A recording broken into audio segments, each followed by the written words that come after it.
인정 안 하고 계속 그 연구원 한다면서 다녔으면은 지금 어떻게 됐을까 가만히 생각해 보니까 잘렸을 것 같아요. 한국에서 잘려가지고 아마 그렇게 되지 않았을까 이런 생각도 하면서 야, 주일하는 게 얼마나 기쁘고 감사한가 그렇게 생각합니다. 오늘 안수 집사님들 이렇게 헌신 예배를 드리는데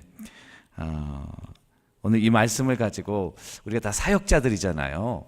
참 사역자들이 가져야 되는 표식이 뭔가 이런 것들을 생각하면서 새롭게 우리의 삶을 주님 앞에 헌신하는 여러분들과 제가 되기를 주님의 이름으로 축원합니다.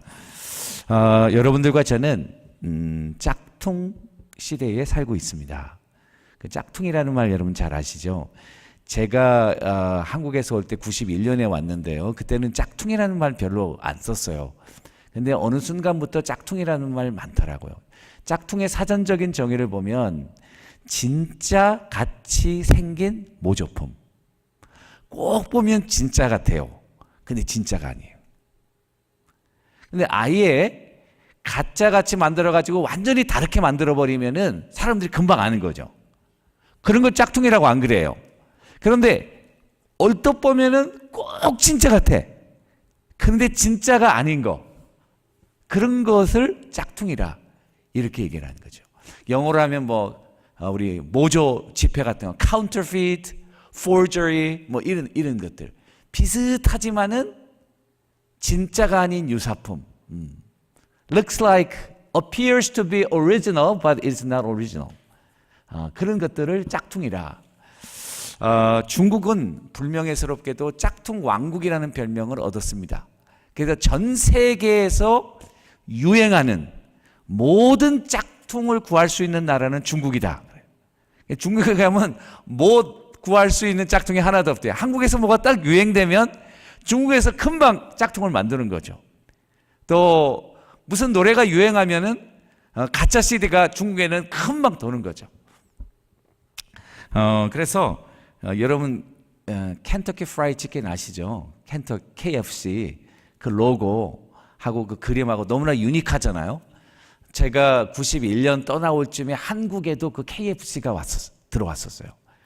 야, 그런데 제가 닭고기를 많이 먹어봤지만은 KFC에서 처음 닭고기를 먹어봤는데요. 와, 어떻게 닭고기가 이런 맛이 날까? 정말 놀랍더라고요. 여러분 별로 감동이 없으신데 그때는 가난해가지고 그 KFC에서 가서 그 사 먹는 거 쉽지 않았어요.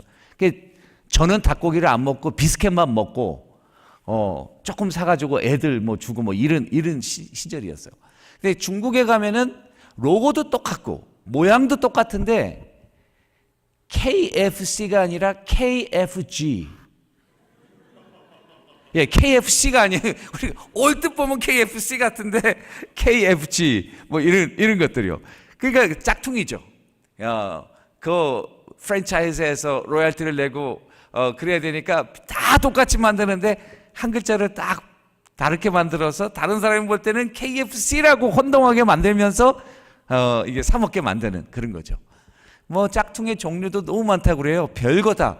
계란도 짝퉁을 만든다고 그래요. 계란 짝퉁 만드는 게 더 비쌀 것 같지 않아요?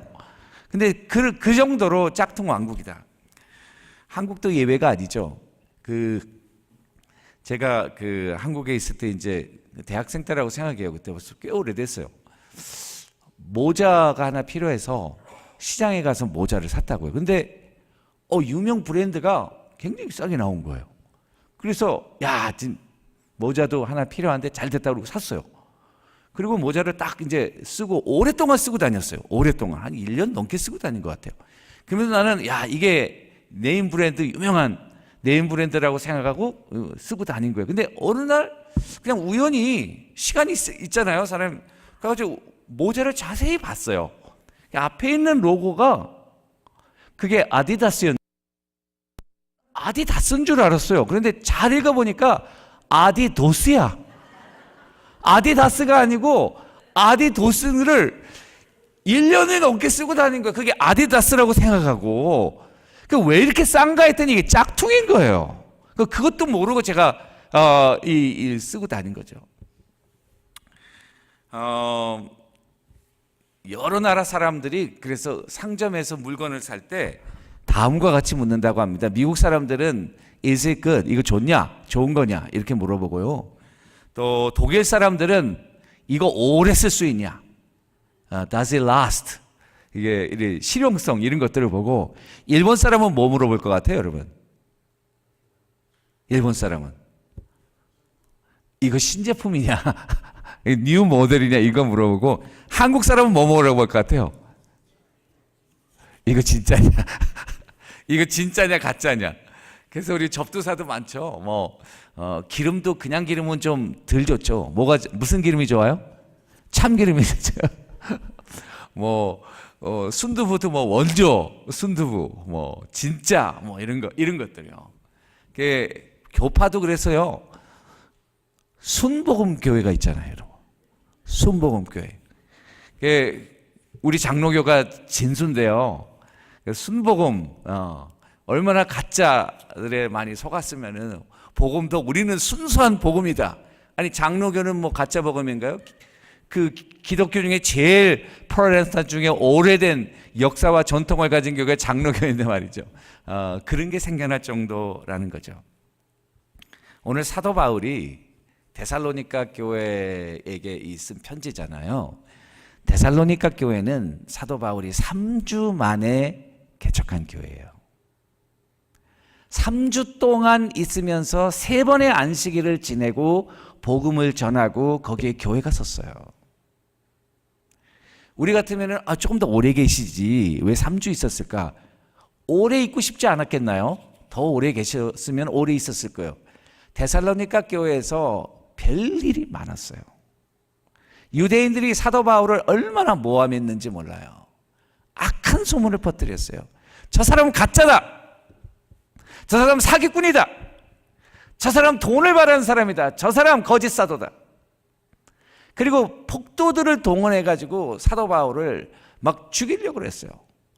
할 수 없이 도망 나와 3주 만에 도망 나와가지고 데살로니가에서 그 밑에 베레아로 내려가고 이렇게 고린도까지 내려가는 그 이유는 3주 동안 밖에 머무를 수 없었던 이유는 그런 많은 모함을 겪었기 때문에 그래요.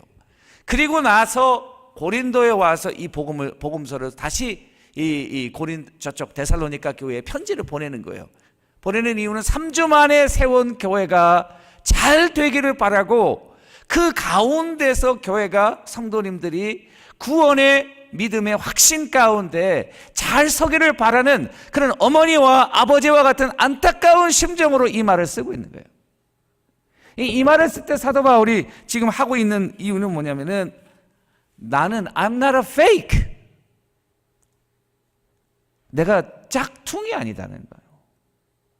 나 나쁜 소문을 자꾸만 펴뜨리니까 사도 바울이 나는 짝퉁이 아니라는 거예요.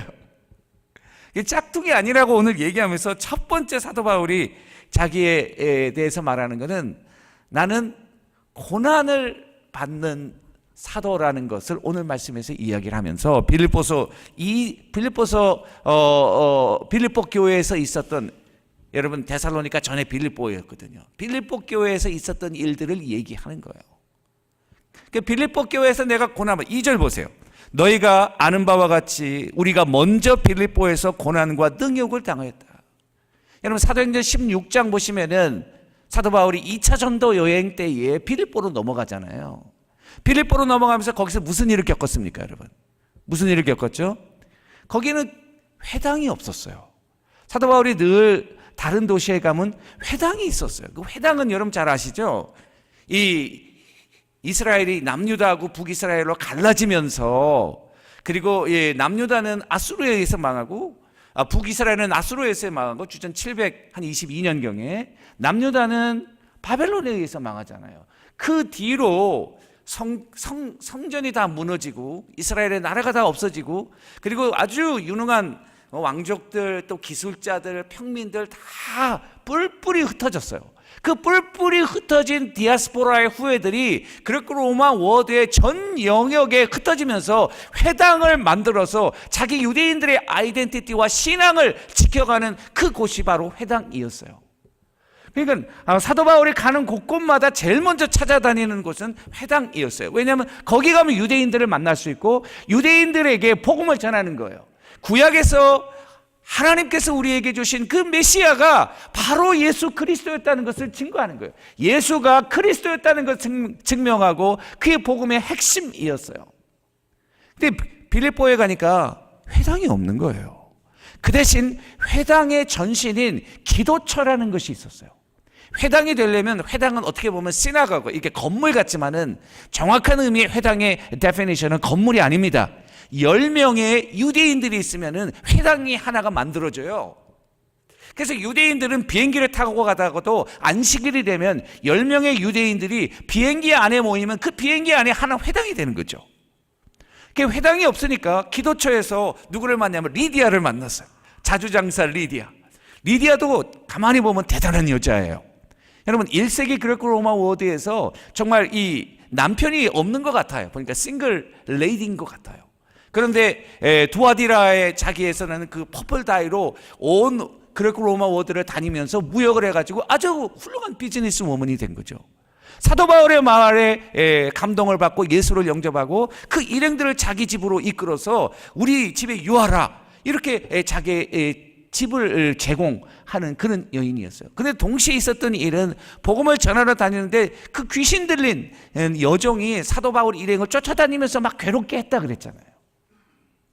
하루는 사도 바울이 너무 그것이 성가시고 힘드니까 나사렛 예수 이름으로 그 악한 귀신을 쫓아내버렸어요.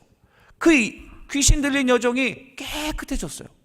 그런데 그게 문제가 됐어요. 문제는 뭐냐면 귀신 들릴 때에 점을 치는 거예요.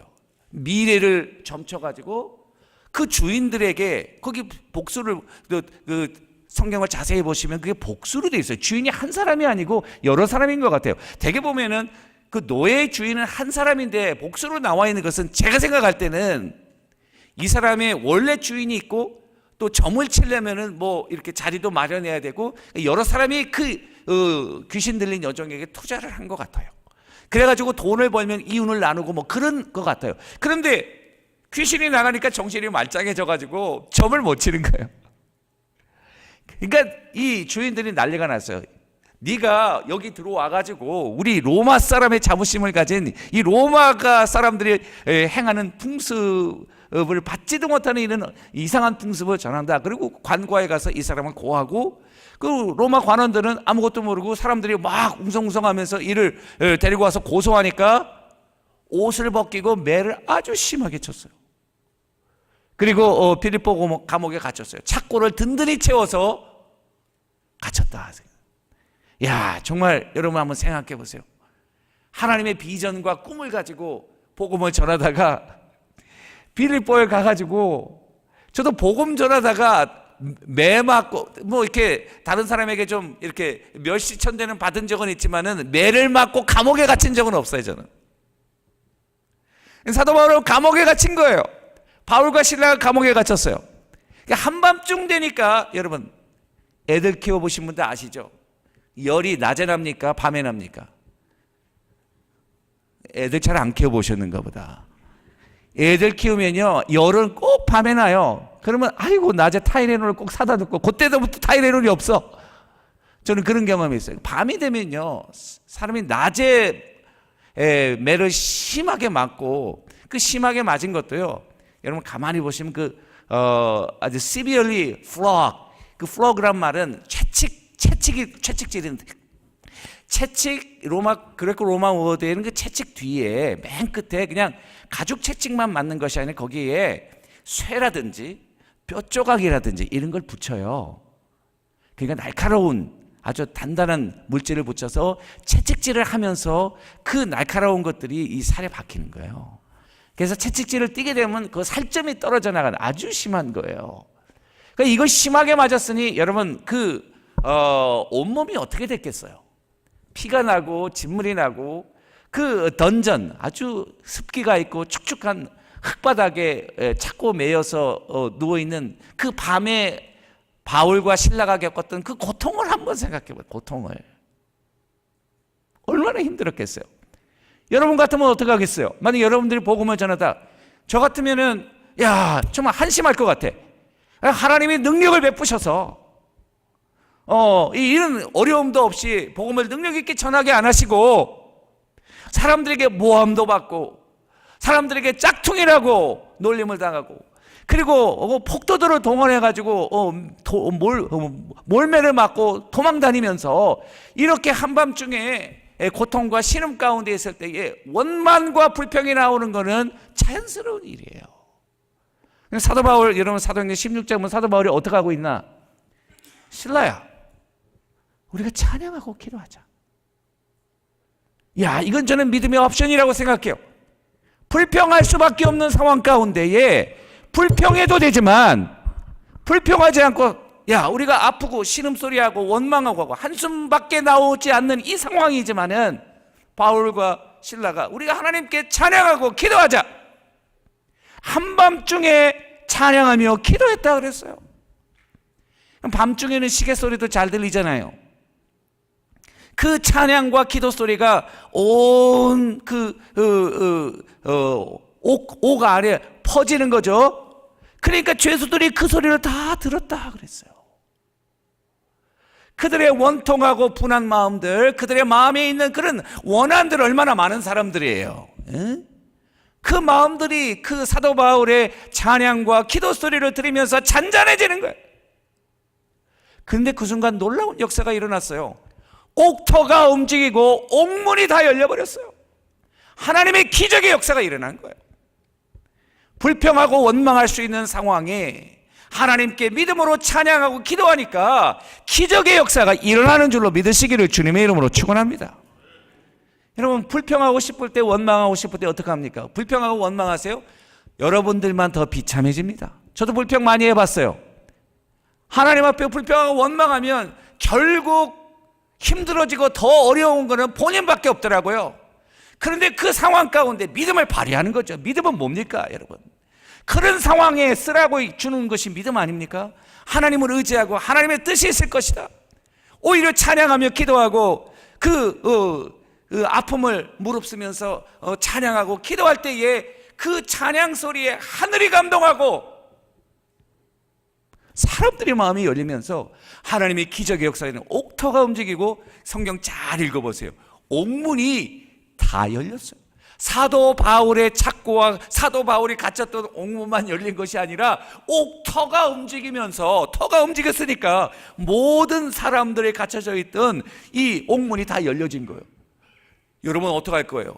지금은 여러분 이 프리즌이라는 개념은 이 사람이 잘못해가지고 5년 동안 징역을 받았다, 또 3년 동안 받았다, 이렇게 사람들을 certain period 동안 가두는 것이 이 감옥의 기능이지만 1세기 그리고 로마 워드에서는요, 감옥이라는 것은 그 사람들을 이렇게 가두는 펑션이 아니고요, 기능이 뭐냐면은 사형하기 직전에 잠시 그렇게 스테이 할 수 있도록 머물도록 하는 곳이 그 감옥이에요. 이 사람들 거의 다 사형수들이에요. 이 사람들은요, 한 명도 안 도망갔어요. 여러분, 옥터가 열려가지고 이 간수가 그러니까 자다가 깜짝 놀랐어요. 계속 깨가지고 하겠어요? 자기도 자겠죠? 옥터가 움직이고 문들이 열리니까 이게 놀랬을 거 아니에요. 그럼 자다가 일어나가지고 보니까 옥문이 다 열려져 있는 거야.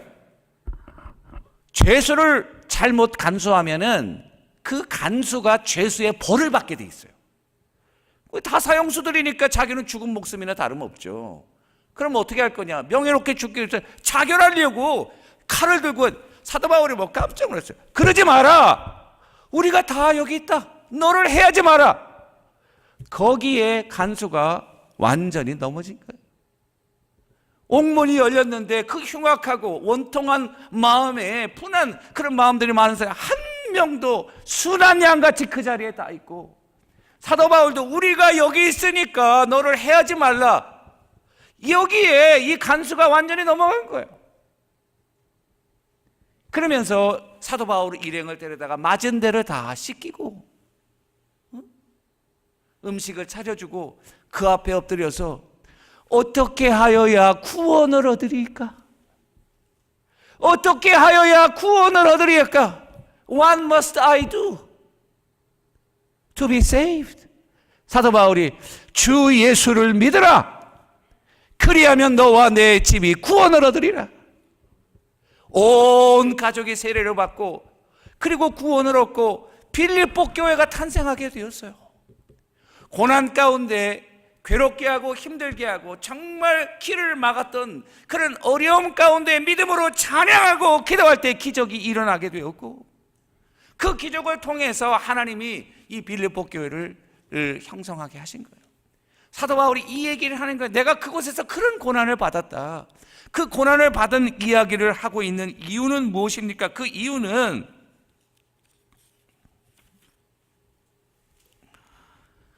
내가 참 사도이기 때문에 복음을 위하여 고난받는 것을 주저하지 않는다는 것을 말해주고 있는 거예요.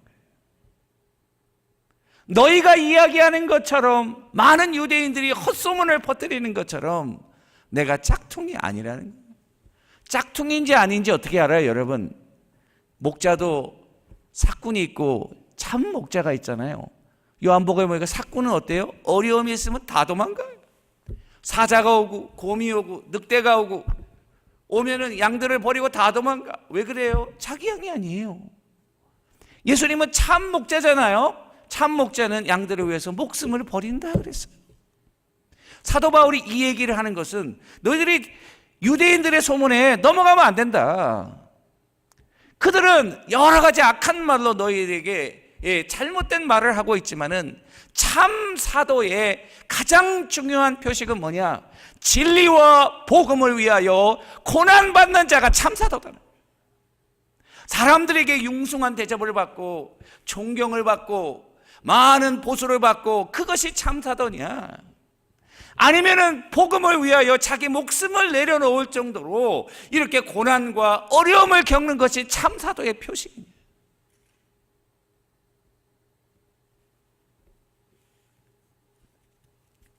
여러분, 고린도 교회에서도 사도 바울이 그 사도 바울 자신의 사도직에 대해서 굉장히 위기를 맞고 있어요. 그런데 참 희한한 일이에요.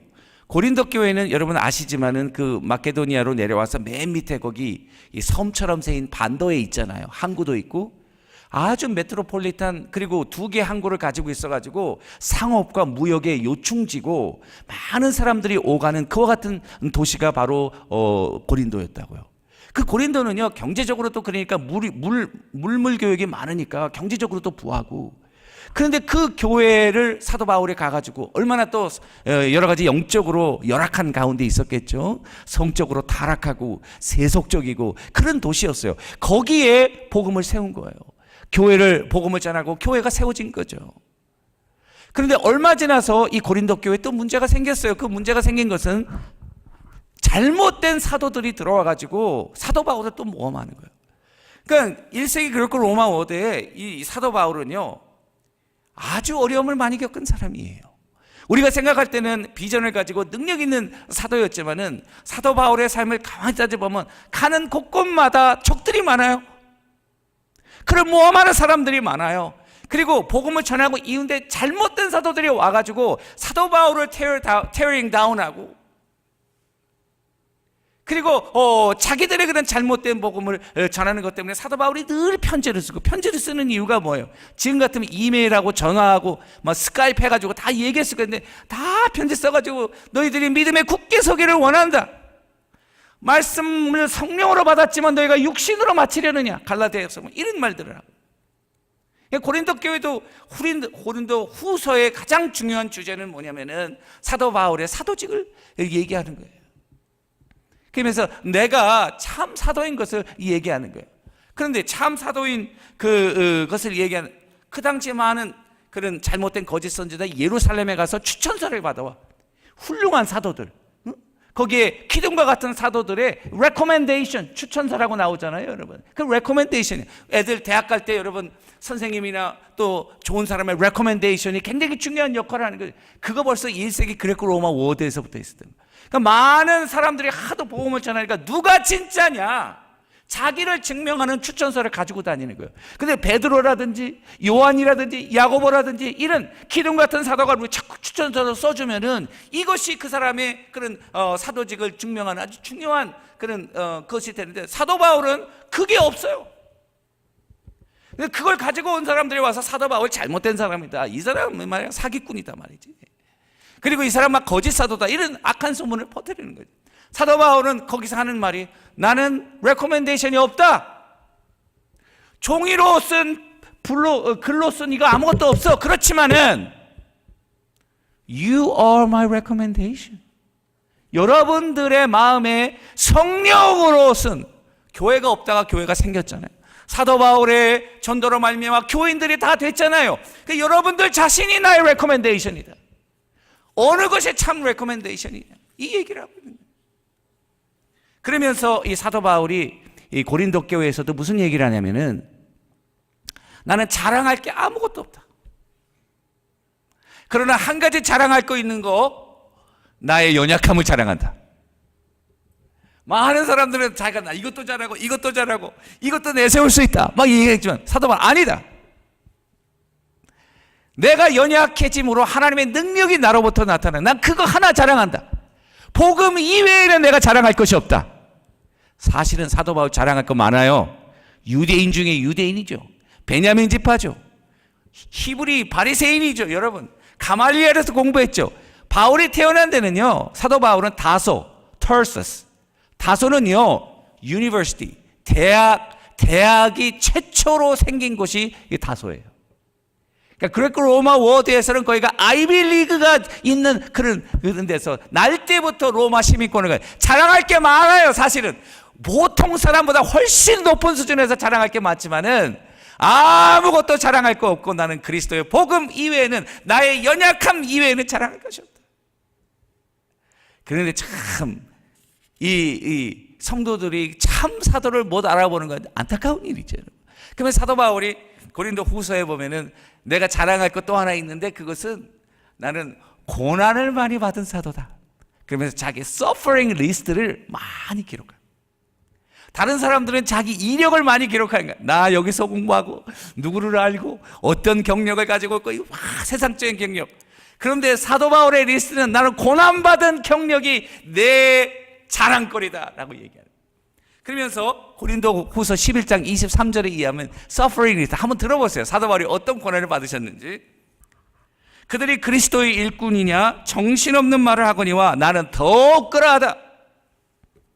내가 수고를 넘치도록 하고 옥에 갇히기도 더 많이 하고 매도 수없이 맞고 여러 번 죽을 뻔하였으니, 유대인들에게 40에서 하나 감암매를 5번 맞았으며 3번 태장으로 맞고 1번 돌로 맞고 3번 파선하고 일주야를 깊은 바다에서 지냈으며, 여러 번 여행하면서 강의 위험과 강도의 위험과 동족의 위험과 이방인의 위험과 신의 위험과 광야의 위험과 바다의 위험과 거짓 청제 중에 위험을 당하고, 또 수고하고 애쓰고 여러 번 자지 못하고 줄이고 목마르고 춥고 헐벗었노라.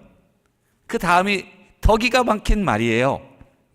그 외의 일은 고사하고 아직도 날마다 내 속에 눌리는 일이 있으니 곧 모든 교회를 위하여 염려하는 것이라. 저는 고난이라고 하는 것은, 고난 좋아하는 사람이 어디 있습니까? 저도 고난 싫어해요.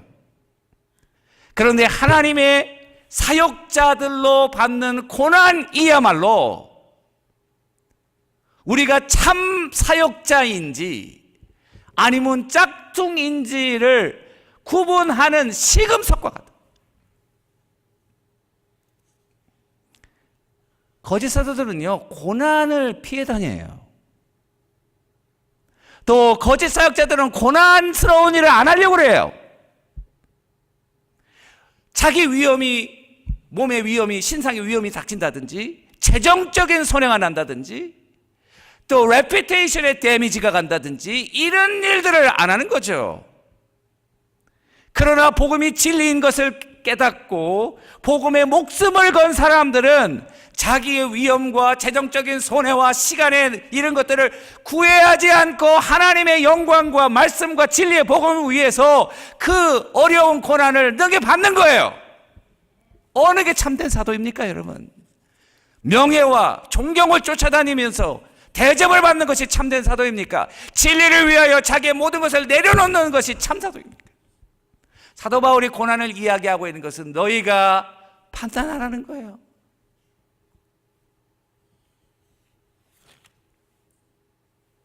그런 의미에서 고난은요, 참과 진리를 구분하는 리트머스 테스트 같아요. 저도 목회를 20년 넘게 하면서 고난을 많이 피해 다녔어요. 고난이 없었으면 좋겠다. 그런데 가만히 따져보니까 고난을 피할 수가 없어. 야, 그때 괴로워. 기도하고 참 남들이 알지 못하는 그런, 아마 김 목사님도 마찬가지실 거예요. 어렵고 힘들 때에 고난이 많으실 거예요. 그때마다 생각나는 것이 있어요.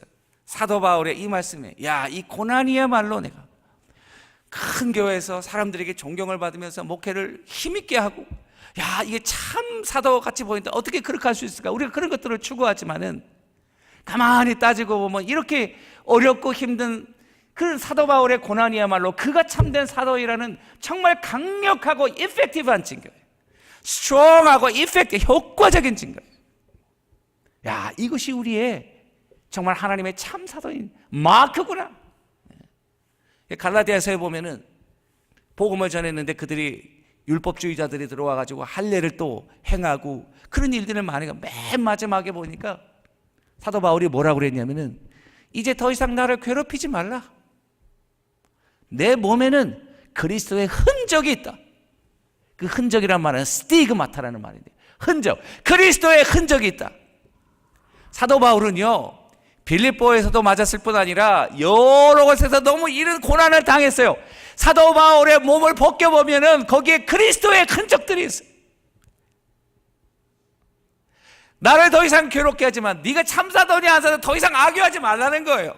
내 몸에는 그리스도의 흔적을 가지고 있다. 할렐루야. 우리 집사님들, 여러분들의 삶에 그리스도의 흔적이 넘쳐나기를 주님의 이름으로 축원합니다. 네. 왜 아멘이 적습니까? 흔적이 넘쳐나기를 주님의 이름으로 축원합니다. 제가 다른 주에서 목회할 때 그때 부목사였어요.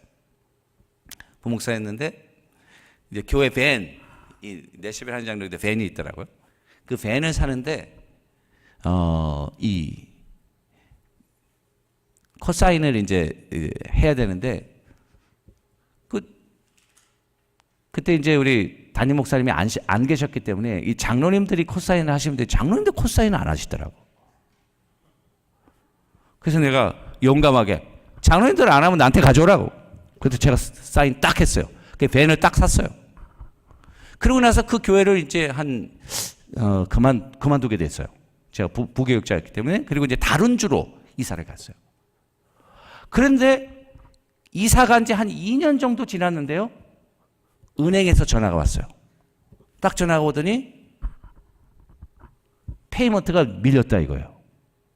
페이먼트를 빨리 내달라. 이 독촉 전화가 온 거예요. 그래서 내가 설명했죠. 네가 지금 굉장히 큰 오해를 하고 있다. 왜냐하면 나가 그때 사인했지만은 나는 이미 그 교회를 그만뒀다. 그것도 1년 정도 아니고 한 2년 정도 지났다 벌써. 그리고 나는 지금 다른 주에 와서 살고 있다. 뭐 막 설명을 했어요. 그땐 그 사람이 그러더라고요. 네가 저슈아 킴이 맞니에요. 그래서 I'm 저슈아 킴. 뭐 그랬더니 네가 여기서 살든 여기서 살든 그만뒀든 안 그만뒀든 it doesn't matter. 아무런 상관이 없다는 거예요. 네가 사인했다는 거예요. 저는요, 사인이 그렇게 무서운지 몰랐어요. 왜 장로님들이 사인 안 하시는지 그제야 알았어요. 그래가지고 그거를 내라는 거예요. 그래서 야, 지금 다른 주에 와서 나도 정말 겨우겨우 목회하면서 이렇게 살아가는데 이게 너무 힘들더라고요. 그래서 그러면서 그 사람이 그 다음서부터 전화를 걸기 시작하는데, 여러분 미국도요 빚독촉 엄청납니다. 그거 안 겪어보신 분은 몰라요. 매일 전화해, 매일. 그리고 막 편지도 얌전하게 오는 게 아니고 뭐 빨간 글씨로 해가지고 뭐 컬렉션으로 넘어가가지고 뭐 어떻게 왔다 넘어 막 위협하는 그런 편지로 막 오더라고요. 매일 전화를요 제가 안 받았어요. 막 코드로 빼놨어요. 너 이러다가 걸리겠어요. 그러면서 한 번은 그 사람이 얘기하더라고요. 너 정말 너는 아무런 죄가 없는 것 같은데 내가 불쌍하니까 너한테 얘기해 준대요. 그러면서 네 크레딧 히스토리를 아니에요. 그래서 크레딧 히스토리를 내가 도대체 어떻게 하냐. 네 크레딧을 보니까 그 딜링퀀트 돈 안 내가지고 밀렸다는 노티스가 30 몇 개가 붙어 있대요. 너가 모르는 것 같아서 내가 알려준대요. 그러니까 크레딧이 완전히 망가진 거예요. 제가 그것 때문에. 그 어떻게 해요? 그 목사님한테 전화해가지고 목사님 이런 일이 있다는데 목사님 알고 계십니까? 그때 죄송하다고 빨리 해결하도록 노력하겠다고. 그거 갚는데 한 1년 걸렸어요. 1년 걸려가지고요 다 돼가지고요 그 뱅크는요 지금 그쪽으로는 저는 오줌도 안 싸요. 정말이에요. 얼마나 그때 고생을 했는지요. 아주 뭐 내가 빚진 것도 아니고 교회에서 쓰고 다 한 건데 말이죠. 그런데 하나 감사한 거 있어요. 교회 일 하다가 충성하다가 크레딧에 막 노티스가 붙어있는데 다른 사람 같으면 이제 난 크레딧이 망가졌으니까 힘들다 했는데 I'm so proud of. 뭐 감동도 별로 없으시네요, 여러분. 적어도 크레딧 히스토리에 그리스도의 흔적이 남아있다. 여러분 제가 지금 잘 먹고 잘 살고 있거든요. 그리스도 뭐 거기 남아 있어도요 하나님이 다 도와주셔서 아무런 부족함 없이 살아가고 있어요. 사도 바울이 여기서 얘기하는 것은 그런 여러분 참 사도의 마크 고난이에요.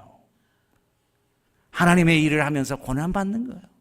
일 안 하는 사람도 고난도 안 받아요. 그죠? 일하는 사람이 꼭 사람의 구설수에 오르죠. 열심히 하려고 그러면 이래. 그때 낙심하지 마세요, 여러분. 고난이 오히려 참 사도의 표식인 것을, 그리고 여러분들의 삶에 그리스도의 흔적을 가지고 있을 수 있게 되기를 주님의 이름으로 축원합니다.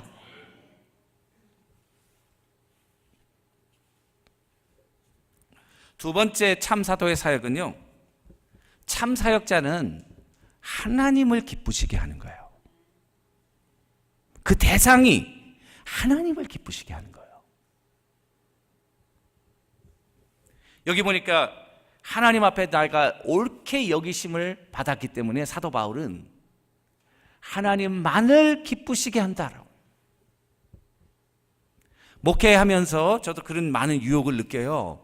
설교를 한다거나 모든 것을 할 때 우리 성도님들을 어떻게 하면 기쁘시게 할까? 그런데요, 그렇게 하는 순간 목회자는 생명이 끝나는 거예요. 누구를 기쁘시게 할까? 내가 지금 누구를 기쁘시게 하고 있나? 이거 잘 생각해야 돼요.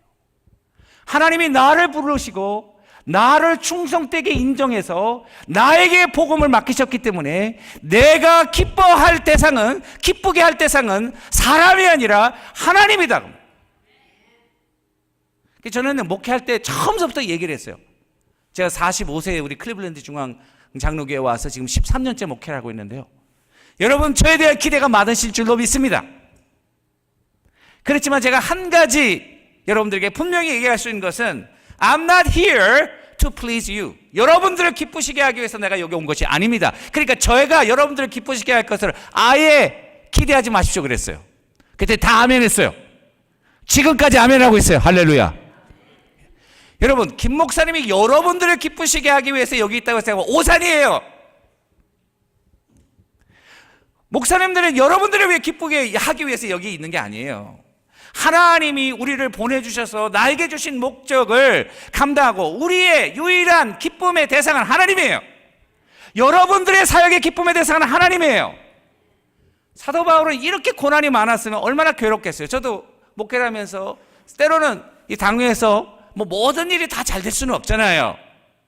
어떻게 장로님들하고 이렇게 틀어지기도 하고 또 집사님들하고 틀어지기도 하고 권사님들하고 틀어지기도 하고, 근데 어떨 때는 제가 막 혼내기도 하고 그러면 안 된다고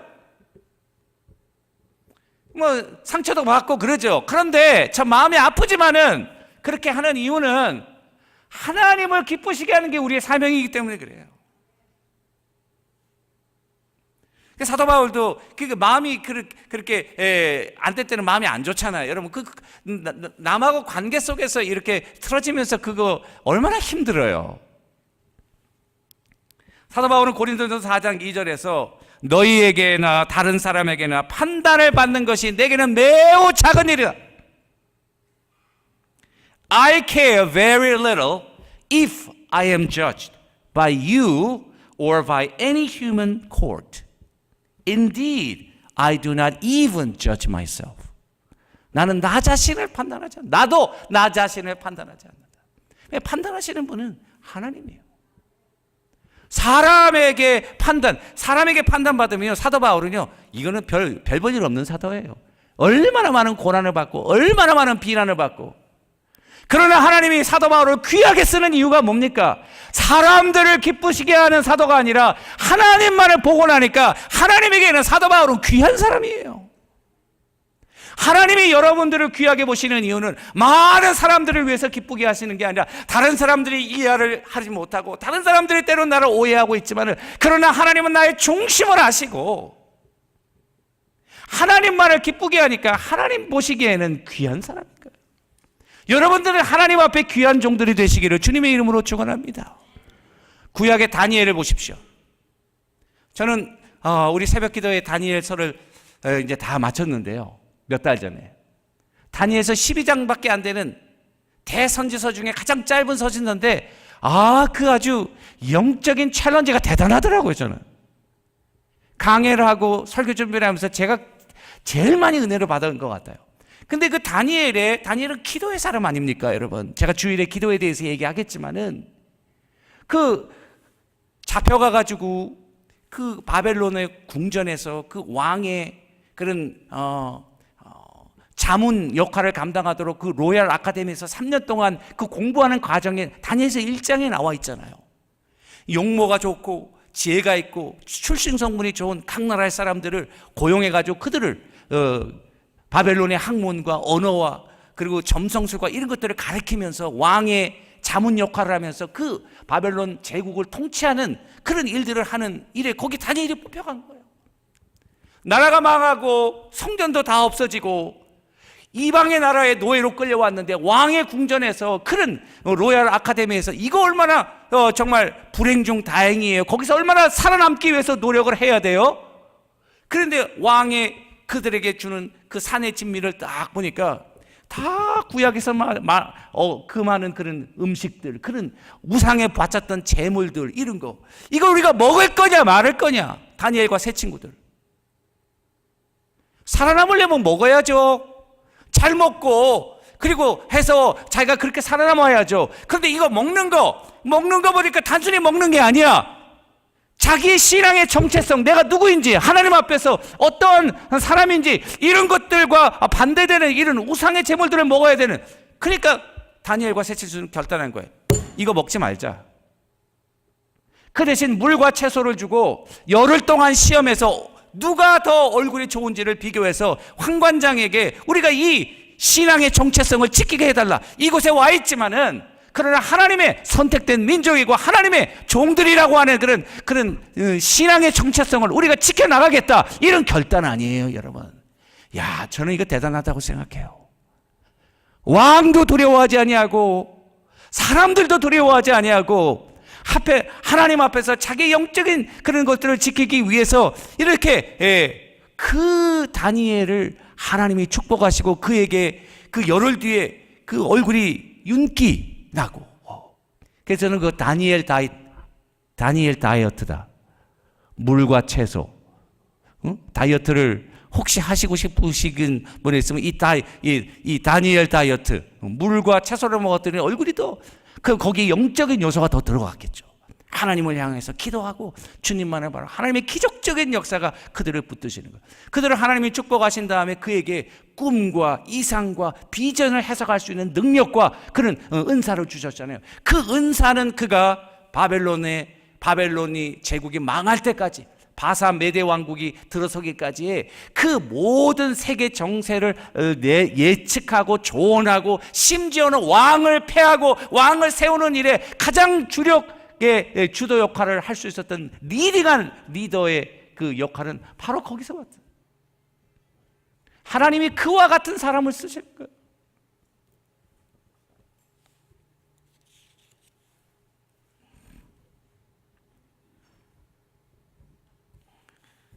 여러분, 사람을 어떻게 믿습니까? 그죠? 저도 저를 못 믿어요. 사람은요, 믿을 게 못 돼요. 사람은요, 믿음의 대상이 아닙니다. 제가 뭐 사람 여러분들이 싫어해서 우리 장로님들이요, 저는 장로님들 믿고 목회 안 해요. 우리 장로님들한테 우리 장로님 다 알아요. 하도 들어가지고. 우리 목사님은 우리를 안 믿는다. 다 하세요. 안 믿는다는 말이 제가 그분들을 싫어한다는 말이 아니고, 우리 사람은요, 사랑의 대상이지 믿음의 대상이 아니에요. 우리 자신도 못 믿잖아요, 여러분.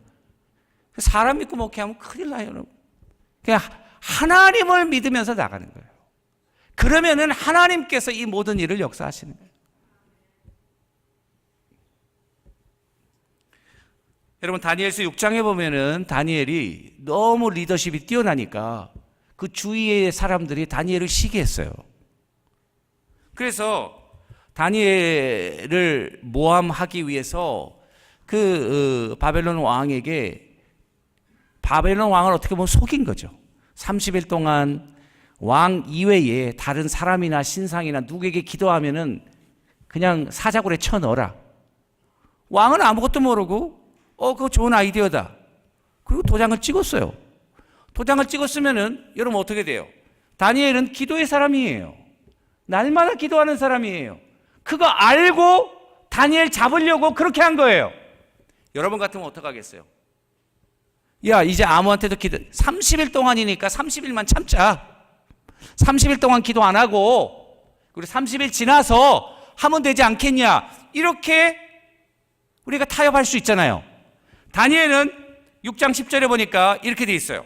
다니엘이 이 조서에 왕의 도장에 찍힌 것을 알고도, 왕의 도장이 찍힌 것을 알고도 자기 집에 들어가서 윗방에 올라가 예루살렘으로 향한 창문을 열고 전에 하던 대로 하루 3번씩 무릎 꿇고 기도하며 그의 하나님께 감사하였더라.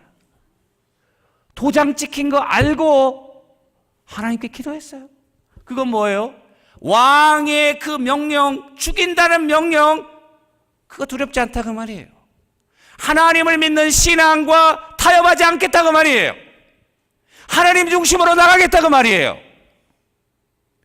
그 하나님이 천사를 보내서 사자 입을 막으셨죠. 그리고 그 다음날 다니엘이 아주 안전하게 살아있었죠. 왕도 그걸 너무 기뻐했어요. 다니엘을 너무 신뢰하니까.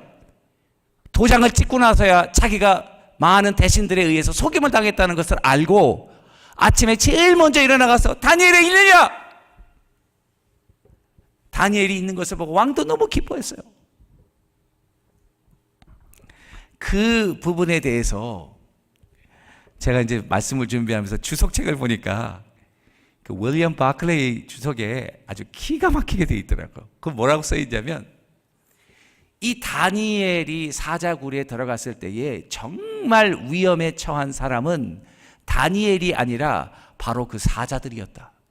우리가 보면은 사자굴에 쳐넣었으니까 다니엘이 위험하다 생각하는데, 정말 위험에 처한 것은 다니엘이 아니라 누구예요? 그 사자들이 하나님이 도우심고 임재하시, 천사들이 보호하시는데도 말미암아 밤새도록 죽임을 당하지 않고 살아있었다는 것은 기적이라는 거예요. 여러분 별로 무슨 의미인지 잘 모르시는 것 같아요. 잠이 좀 들 깨신 것 같아요.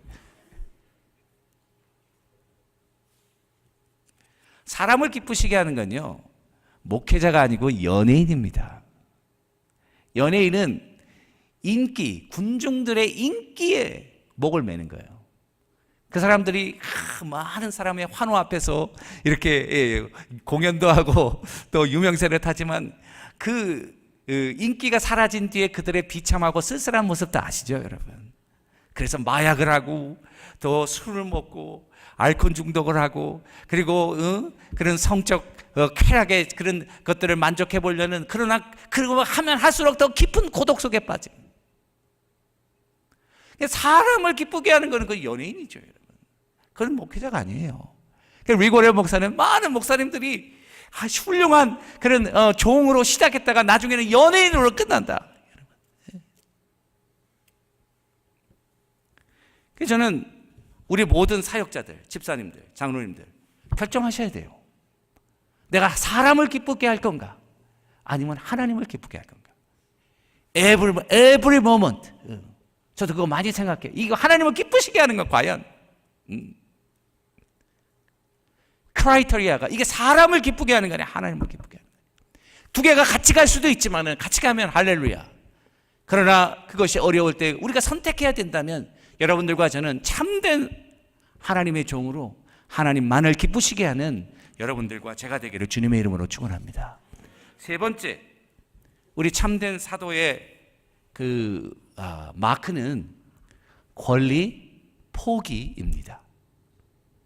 오늘 사도 바울은 참 사도이지만 자기의 권리를 포기한다고 이렇게 말씀하고 있습니다.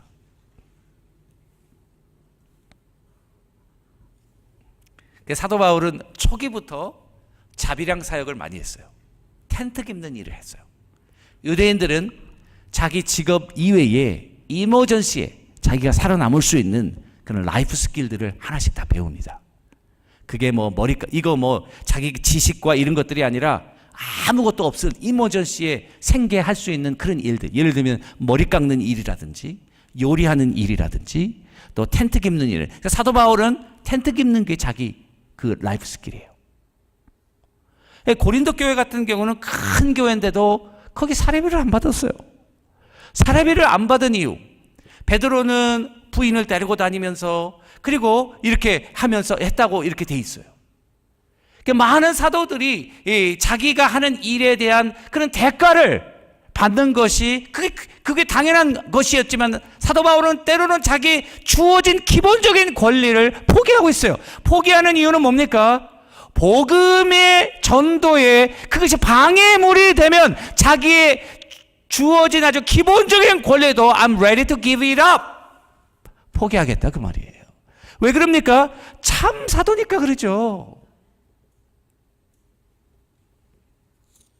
9절에 보세요. 형제들아, 우리의 수고와 애쓴 것을 너희가 기억하리니 너희 아무에게도 폐를 끼치지 않게 하려고 밤낮으로 일하면서 너희에게 하나님의 복음을 전하였노라.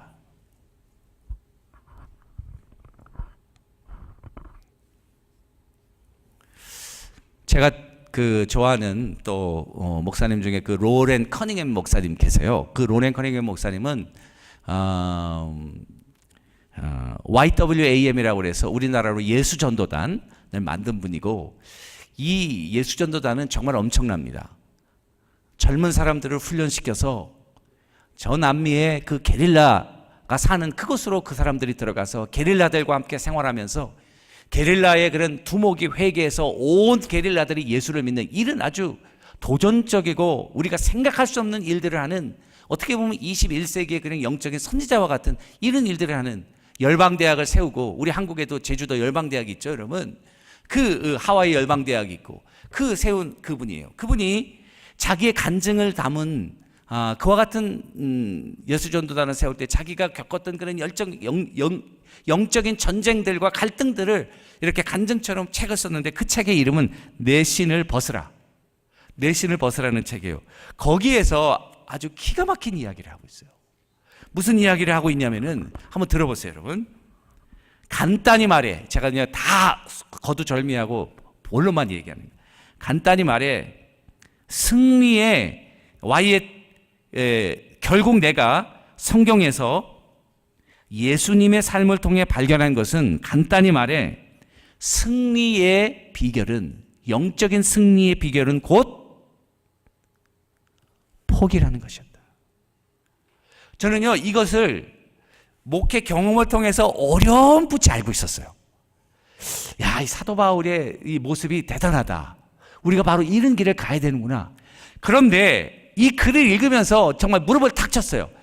어쩌면 이렇게 명확하게 이 사람이 굉장히 그 영적인 싸움이 치열할 때에 아주 좋은 제안도 받았고 또 많은 갈등이 있을 때에 이런 갈등들을 승리하는 그 비결은 뭔가? 자기에게 주어진 권리를 포기하는 것이 영적인 승리의 결정적인 비결이라는 거예요. 그러면서 이상한 수학 공식을 거기다 하나 써놨어요. 뭐라고 써놨냐면은 책임, responsibility minus 자기에게 주어진 권리, right equal 책임 마이너스 권리는 하나님과의 관계에서 상급, 크레딧 이렇게 써놨어요. 그러니까 이 공식은 사도 바울이 자기가 사도로서 10개 권리가 있는데 그 권리를 하나도 안 쓰고 아무것도 안 썼으면 하나님과의 관계에서 자기 상급이 10이 되는 거죠. 나에게 주어진 권리가 책임이 10인데 권리를 10을 다 썼어요. 내 권리 주장을 다 해서 10을 다 썼어요. 그럼 하나님과의 관계에서 상급은 뭡니까? 10-10은 0라는 이야기예요. 야, 이거구나. 저는 깨달았어요. 이 하나님의 참된 사도는 자기 권리를 포기하면서 스스로 어려운 길을 마다하지 않고 가는 것이야말로 참된 사도의 진정한 길이다. 할렐루야. 우리 헌신을 다짐하는 집사님들의 모토가 될 수 있게 되기를 주님의 이름으로 간절히 축원합니다. 아주 귀한 말씀인 것 같아요. 또 교회를 하다 보면은 이렇게 어려움도 겪고 때로는 억울함도 많은 것 같아요.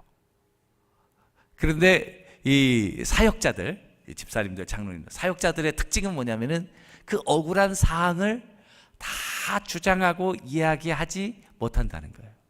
더군다나 목사님은 더 그럴 거예요. 아마 김 목사님도 더 그러실 거예요. 저도 많이 느껴요. 제가 주장할 수 있는 충분한 이유와 근거를 가지고 주장을 해서 이 사람을 다 꺾을 수 있어요. 그런데 저의 가장 큰 무기는 뭐냐면은 많은 사람들이 엉뚱한 이야기를 할 때 그대로 당하는 거예요. 할렐루야. 왜 아멘이 없습니까? 그대로 당하는 거예요. 그대로 당하면요, 그 다음에 더 당할 게 없어요. 여러분 한번 경험해 보시기를 주님의 이름으로 축원합니다. 경험하셔야 돼요, 여러분. 사도 바울은 권리 포기. 이거 참된 사도의 표식이에요. 마지막은요, 희생적인 사랑이에요. 사랑은 모든 것의 완성입니다.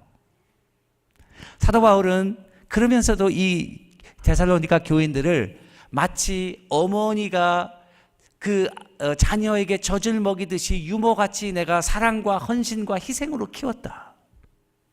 또 다른 서신서에 보면은 너희들에게 1만 스승이 있으나 아버지는 한 사람 아니냐. 아버지의 그런 권위를 가지고 내가 너희를 정말 해산의 수고를 하면서 복음으로 너희를 낳았다. 참된 사도. 오늘 말씀해 보세요. 기가 막힌 얘기예요. 8절 보세요. 우리가 이같이 너희를 사모하여 하나님의 복음뿐 아니라 우리 목숨까지도 너희에게 주기를 기뻐함은 너희가 우리의 사랑하는 자가 됩니다. 사도 바울이 하는 이야기예요. 너희들을 생각할 때 이렇게 희생하고 고생하는 것이 어렵지 않다는 게, 왜냐하면 하나님의 귀한 사랑으로 내가 너희를 부모가 자녀를 품듯이 품고 사랑한다고 말이에요. 할렐루야. 그래서 인간은요, 믿음의 대상이 아니라 사랑의 대상이라니까요. 여러분.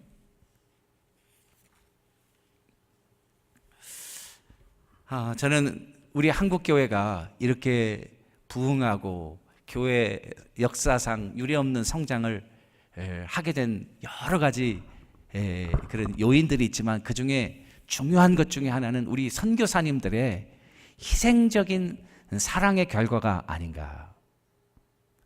여러분, 수많은 그런 그 선교사들이 와서 자기의 정말 목숨을 이 땅에 드렸어요, 여러분. 캔드릭 루비 캔드릭이라고 하는 선교사는 여자였는데요. 텍사스에서 25살에 한국 조선에 선교사로 왔어요.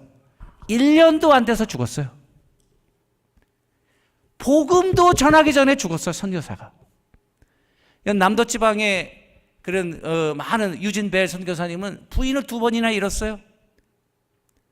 그래서 첫 번째 부인을 잃었을 때는 남도에서 복음을 전하고 와보니까 아이들이 어머니가 죽었다고 어머니 붙들고 울고 있는 거예요.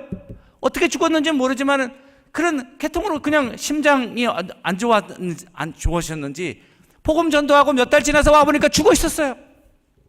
야, 그 얼마나 실망감이 크겠습니까, 여러분? 외국에 와가지고 꽃다운 나이에 부인을 잃어버리고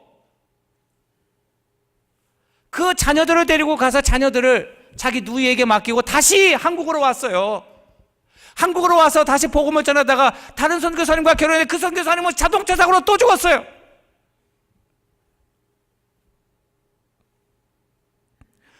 작년에 제가 한국에 나갔을 때 우리 총회를 한국에서 했기 때문에 나간 기간 동안에 영화 한 편이 나와서 우리 부인하고 제 와이프하고 영화 한 편을 봤어요. 그 서서평 선교사, 여러분 아시죠? 남도 지방의 서서평 선교사. 그 선교사님 혹시 모르시는 분이 있을까 봐. 그분은 독일계 간호원이었어요. 그런데 이분이요, 어머니에게 버림을 당했어요. 그 어머니가 올바른 그런 결혼 관계에서 아이를 낳은 것이 아니에요. 주인의 이 어머니는 그 집에서 일하는 하녀였는데 아기를 낳은 거예요. 아이를 낳고 그 당시 사람들의 눈이 있으니까 할머니, 자기 어머니에게 맡기고 미국으로 이민 온 거예요. 그러니까 이 어머니에게 버림받아가지고 할머니에게 자랐어요. 이 서편 선교사는. 자존감이 얼마나 없었고, 그리고 또 얼마나 힘든, 경제적으로 또 정서적으로 얼마나 힘든 삶을 살았겠어요. 그러고 나서 할머니가 돌아가시니까 돌볼 사람이 없었어요.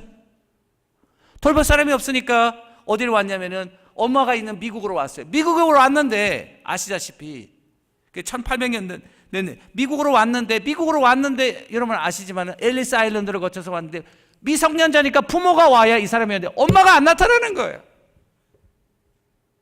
수소문해서 오랫동안 거기 있다가 나중에 어머니가 할 수 없이 와서 그 아이를 데리고 가서 키웠어요. 키우고 나서 간호학교 들어가가지고 이제 1910년도에 간호학교로 졸업하고 1910년도에 32살의 처녀 간호사로 한국에 온 거예요. 한국에 와서 주로 남도 지방, 전라도와 제주도를 다니면서 나환자들, 여자들, 또 버림받은 고아들, 이런 사람들을 위해서 자기 일생을 바친다. 그때 여자들의 이야기를 이 서평 선교사가 써내보낸 편지를 보면 기가 막힙니다. 여자들이 이름이 없어요. 이름이 없어가지고 이름이 누구 엄마, 정말 이건 욕처럼 큰 니은 이은 연 이렇게 작은 니은 연 이런 식으로 그 여자들에게 이름을 붙여주고 이름을 붙여줬는데 그 사람이 이름을 까먹어가지고 다시 와. 제 이름이 뭐라고 그랬죠? 자기 이름을 없어가지고 자기 이름을 붙여주고 가난한 자들에게. 나중에 결국 34년 22년 동안 섬기고 54살의 나이로 죽게 되었어요. 그 죽은 자기 몸을 세브란스의 의학 연구용으로 기증을 했어요. 기증을 하고 부검을 다 해가지고 사인을 조사하니까 영양실조야. 집에 먹을 것이 하나도, 담요도, 보리 몇 대, 남은 게 아무것도 없어. 그가 죽었을 때에 광주의 모든 거지들과 여인들이 우리 어머니라고 부르면서, 그 사람은요 검정 고무신을 신고 두루마리 치마를 입고 아기를 업고 그런 사진들이 나오는데 정말 기가 막히더라고. 그리고 선교할 때 다시 왔어. 미국에 한번 엄마를 드린다고 안식년 길러가지고 왔는데 엄마가 그 여인을 또 거부했어요. 너가 이거 왔는데 한복을 입고 엄마한테 나타난 거야. 한복을 입고 뉴욕에 엄마를 찾아가게. 엄마가 보니까 너 어디 거지가 돼서 왔냐고.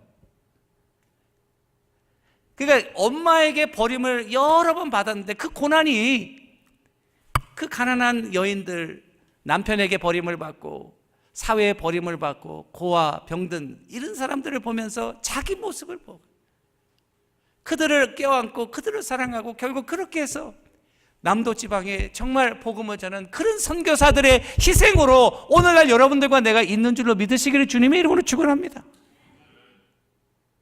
사랑이죠, 여러분. 오늘 헌신을 다짐하는 우리 집사님들을 만나게 돼서 참 반갑습니다. 저희 교회도 시무 안수 집사만 37명인데요. 그 집사님들이 하는 일이 얼마나 귀하고 또 많은 일들이 있는지 모릅니다. 어떻게 보면 교회의 가운데 토막처럼 정말 중심을 잡고 목사님을 중심으로 한 마음이 돼서 여러분들이 이런 참 사역자의 흔적과 마크를 몸에 지니면서 정말 어렵고 힘든 길이지만은 참 진리와 생명과 그리고 상급이 있는 길인 것을 마음속에 깊이 묵상하며 한 걸음 한 걸음 주님 주신 힘과 능력으로 찬송하며 인내하며 우리에게 주신 여정을 완성하는 가운데 하나님의 놀라운 영광과 뜻이 우리 내시빌 한인 장로교회를 통해서 이 테네시와 온 전역에 정말 아름답게 울려 퍼지는 귀한 종들이 다 되시기를 주님의 이름으로 축원합니다. 우리 다 같이 한번 통성으로 기도하겠습니다. 기도하실 때에 정말 내가 하나님 앞에서 참된 사역자가 되게 하옵소서. 한번 기도하시고요. 그리고 나는 고난을 피하지 않고 오히려 그 고난이 나의 하나님의 참 사도임을 또 사역자임을 입증하는 그런 우리 집사님들과 성도님들이 되게 하옵소서. 주님만을 기쁘게 하도록 내 초점을 주님께 고정하게 하옵소서. 또 나에게 주어진 권리를 주장하지 않고 정말 헌신하며 포기하는 그리고 희생적으로 사랑하게 하옵소서. 우리 다 같이 한번 이런 기도 제목을 가지고 통성으로 주님 앞에 기도하겠습니다.